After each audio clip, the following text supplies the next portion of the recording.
అని చెప్పి లీడ్ చేసి అక్కడికి వెళ్తే వీళ్ళు ఏమీ చేయనటువంటి వాళ్ళు ఏమీ చేయరీళ్ళు అని డిసైడ్ అయ్యి మళ్ళీ యుద్ధం చేసి మళ్ళీ మనందరం పోరాడాలి, మనం రైట్స్ సాధించగలగాలి అని చెప్పాలి.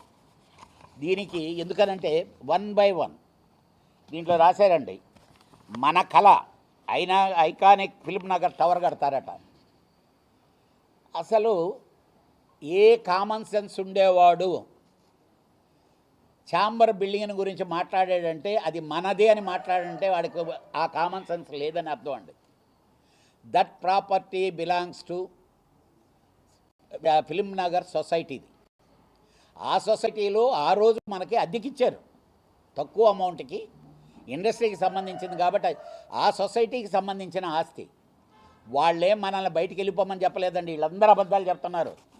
వాళ్ళు పిలిచి ఏం చెప్పారంటే, మేము కొత్త బిల్డింగ్ కట్టబోతున్నాము, మీరు అద్దెకుంటున్నారు, రీజనబుల్ ప్రైస్తో మీకు ఏమేమి కావాలో చెప్పండి, దాంట్లో కట్టించి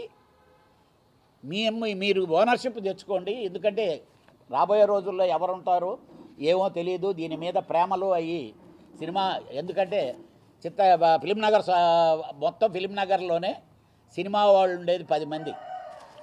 ఫిలిం నగర్లో ఇచ్చారు సార్. రామానాయుడు గారి ఇల్లు రామానాయుడు ఇంటి కింద ఉందా? ఈరోజు పబ్ జరుగుతుంది. మాకు నిజంగా ఆ బిల్డింగ్ దగ్గరకు వస్తే బాధేస్తుంది, రామానాయుడు గారు నివసించిన ఇల్లు. అలాగే సోకాల్డ్ వీళ్ళందరి దాంట్లో ఏమేమి జరుగుతున్నాయి, దేనికి ఇచ్చారు, ఏం పోనీ ఇక్కడ అడుగుతున్నారు కదా ఆఫీసులు గీఫీసులు అని, ఆ ఇళ్ళని ఆఫీసులకి ఇచ్చి ఉండొచ్చు కదా, సినిమా ఆఫీసులుగా ఉండుంటే చాలా గౌరవంగా ఉండేది కదా.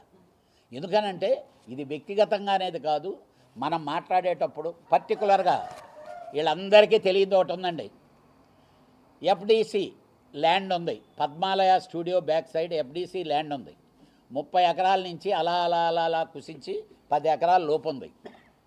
ఈరోజు ఎఫ్డిసి చైర్మన్ మా దిల్ రాజే ఉన్నాడు కదా, పోయి ఎఫ్డిసిలో గవర్నమెంట్ని అడిగితే 1 ఎకరం ఇస్తే, అసలు 1 ఎకరం తీసుకుంటే సినిమా ఇండస్ట్రీకి ఇచ్చిందండి అది.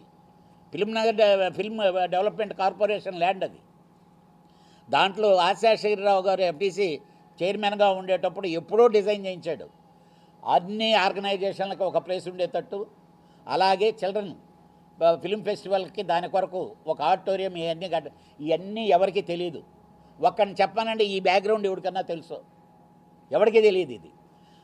ఇప్పుడు ఫిలిం నగర్ సొసైటీ వాడిని పోయి అడుక్కోవటం ఎందుకు, లేకపోతే అక్కడ క్యాండిల్ వాళ్ళ స్వలాభం కొరకు క్యాండిల్ ఎత్తుకొని తిరుగుతున్నారు. అసలు ఏంటి ఆ సొత్తు ఎవరిది? దాన్ని తెలియకుండా పాపం బయట జనాలకు మాత్రం అన్యాయం జరిగిపోతుంది, బిల్డింగ్ పడగొట్టేస్తున్నారు. ఆ ఆస్తి మంద కానే కాదు, ఫిలిం ఛాంబర్ది కాదు, ప్రొడ్యూసర్ కౌన్సిల్ది కాదు, మేము అద్దెకుంటున్నాం.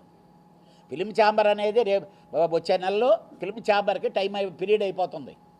2030 వచ్చేతలకి కౌన్సిల్కి పీరియడ్ అయిపోతుంది. ఇవి కాకుండా నలుగురికి పైన ఇవి ఉన్నాయి. అసలు వచ్చిన గొడవే ఆ సెకండ్ ఫ్లోర్లో 4 ఉన్నారు. ఒక గెస్ట్ హౌస్లు అని చెప్పి పెట్టుకున్నాం. ఒకటి మోహన్ బాబు గారికి ఉంది, ఒకటి కేఎస్ రామారావు గారికి ఉంది, ఒకటి సురేష్ బాబుకి ఉంది, ఇంకోటి మన కాజా సూర్యనారాయణ గారికి ఉంది. వాళ్ళందరూ ఇంట్రెస్టెడే. మా అశోక్ ఉన్నాడు.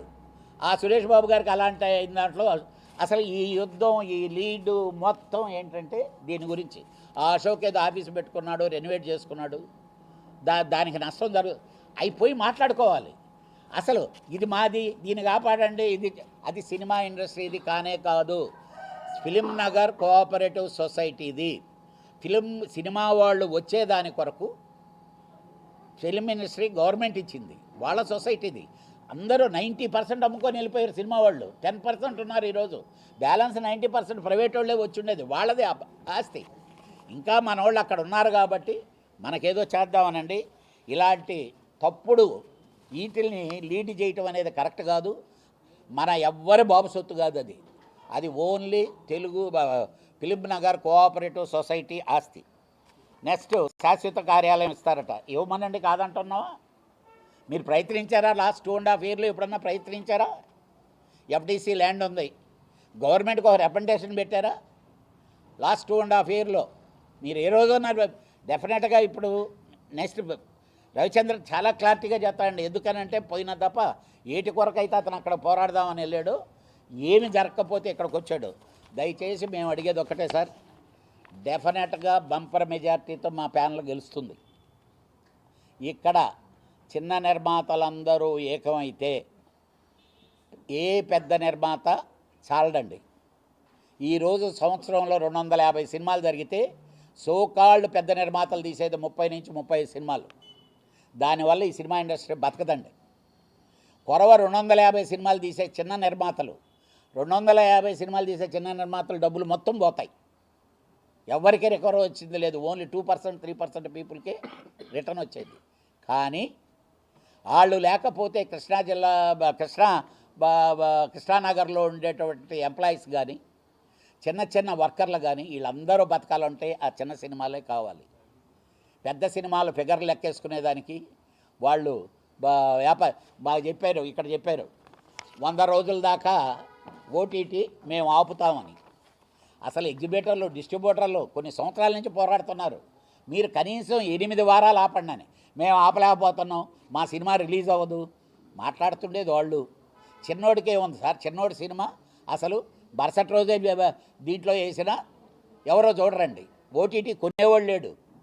ఇంతకుముందు శాటిలైట్ కొనేవాళ్ళు. ఆ శాటిలైట్ని కూడా చంపేసింది ఓటీటీ అనేది వచ్చిన తర్వాత. మాయ మాటలు చెప్పి మళ్ళీ వద్దామంటే మిమ్మల్ని ఎలాగా రానివ్వరు. దయచేసి మాయ మాటలు చెప్పడం వదిలేసి సహకరించినంత వరకు ఇంకా చిన్న నిర్మాతలకి ప్లేస్ ఇవ్వండి. 250 సినిమాలు సంవత్సరాలు తీసే చిన్న నిర్మాతలు వాళ్ళ సినిమాలు ఒక వారం గ్యాప్ 10 మంది మీ సినిమాలు జరిగేటప్పుడు పక్కన ప్లేస్లు ఇవ్వండి. 150 థియేటర్లు ఒక బంచ్లో ఉంటే 150 థియేటర్లో మీ సినిమా వేసేసి దోచేసుకుందాం అన్నట్టు. టిక్కెట్ రేట్లు హైక్ అండి. ఎవరు చెప్పారండి టిక్కెట్ రేట్లు హైక్? మేమేమన్నా అడిగామా? ఏ చిన్న నిర్మాత అని అడిగాడా? 250 సినిమాలు తీసే చిన్న నిర్మాత అడగడు. 35 సినిమాలు తీసే మీకు కావాలి టిక్కెట్ రేట్లు ఎక్కువ. మేము బద్ద వ్యతిరేకం అండి. టిక్కెట్ రేట్లు పెంచడం అనే దానికి మేము వ్యతిరేకం. డెఫినెట్గా మేము చాలా ఆనందపడ్డాం. రేవంత్ రెడ్డి గారు అసెంబ్లీ సాక్షిగా మేము టిక్కెట్ రేట్లు నేను పెంచను అని చెప్పారు. మేము చాలా ఆనందపడ్డాం. సినిమా ఇండస్ట్రీ చాలా సేఫ్ అని. ఆయన్ని బలవంతంగా వెళ్ళి ఆయన కన్విన్స్ చేసేసి ట్రిప్పుకే మోసం చేస్తున్నారు. నాకు తెలిసినంతవరకు ఇప్పుడు గవర్నమెంట్ చాలా గట్టి నిర్ణయం తీసుకుందని తెలుస్తుంది. డెఫినెట్గా సార్ మేము ఈ ప్రెస్ మీట్ మూలంగా రిక్వెస్ట్ చేస్తే ఎవడు వచ్చినా టిక్కెట్ రేట్లు పెంచకండి. కామన్ పబ్లిక్ని థియేటర్కి వచ్చేటట్టు చేయండి. అది చేస్తేనే ఈ వీడియో పైరసీ రాదు. లేకపోతే ఐబొమ్మ రవిని పట్టుకోవాల్సిన పని లేదు, ఇంకోళ్ళని పట్టుకో. మీరు థియేటర్లో ఫెసిలిటీస్ తక్కువ రేటుకి సినిమా చూపించగలగండి. ప్రేక్షకుడు వస్తాడు. సినిమా బాగుంటే చూస్తాడు, బాగాలేకపోతే చూడు. అది ఎప్పుడు ఉండేది.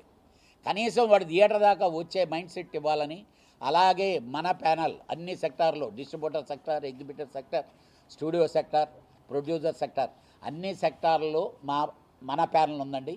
ఆ మన ప్యానల్కి ఓట్లేసి గెలిపించమని చెప్పి మేము తెలియజేసుకుంటూ రిక్వెస్ట్ చేస్తున్నాం. Thank you.